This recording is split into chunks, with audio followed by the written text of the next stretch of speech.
میں ربانی سے پوچھا گیا موت کیا ہے اور اس کے بعد کیا چیز ہے؟ انہوں نے کہا اجالا، اس پر اجالا، اس پر اجالا، 1000 اجالے جمع کر لیے جائیں تو جو روشنی ہوگی اسی کا نام ایمان والے کے لیے موت ہے۔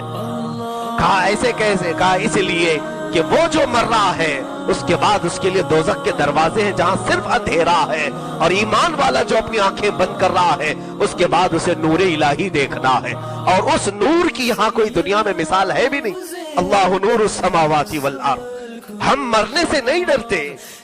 موت ہمارے لیے تحفہ ہے، میرے رب تعالیٰ تک کے جانے کا راستہ ہے، تو کوئی مومن اس بات سے خوف نہ کرے۔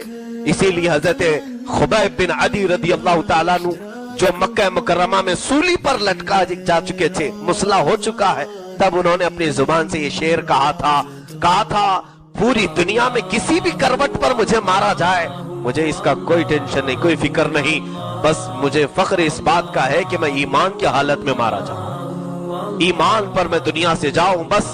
اس کے بعد موت ہمارے لیے کیا کیا چیز ہے۔ اب دیکھیں حقیقت میں دیکھا جائے تو وہ ڈرے ہوئے ہیں ان سے، کفار و مشرکین وہ خوف کھائے ہوئے ہیں،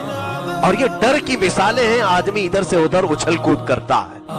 ڈرا ہوا آدمی ادھر ادھر کرتا ہے۔ جیسے کہ ایک مثال میں آپ کو بتا دوں، ایک بادشاہ کو کاہنوں نے یہ بتا دیا تھا،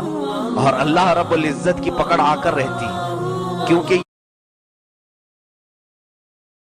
یہ غزوہ ہند کو پڑھ رہے ہیں، ان کے بڑے بڑے پنڈتوں نے غزوہ ہند کو چھیڑ رکھا ہے اپنی مجمعوں میں۔ ہمارے علماء تو کوئی بیان بھی نہیں کر رہا غزوہ ہند ہے کیا، مسلمانوں کو کہاں کون چیزیں بیان کر رہا ہے، لیکن ہم سے زیادہ ان کے درمیان، کفار و مشرکین کے درمیان غزوہ ہند کو چھیڑا گیا ہے۔ مجھے معلوم نہیں کہ کیوں وہ چھیڑے، ایک خوف ہے، ایک ڈر ہے، کیونکہ حدیثوں کو پڑھنے والے جانتے ہیں جو میرے آقا صلی اللہ علیہ وسلم نے فرمایا وہ ہو کر رہتا ہے۔ سب کو خبر ہے کفار و مشرکین کو، یہود و نصارہ، کہ محمد صلی اللہ علیہ وسلم نے جو کچھ بھی کہا تھا 14 صدیوں پہلے وہ یہ کے بعد دیگرے سب ہوتی رہی، یہ بھی انہوں نے کہا ہے کہیں یہ بھی ہو نہ جائے،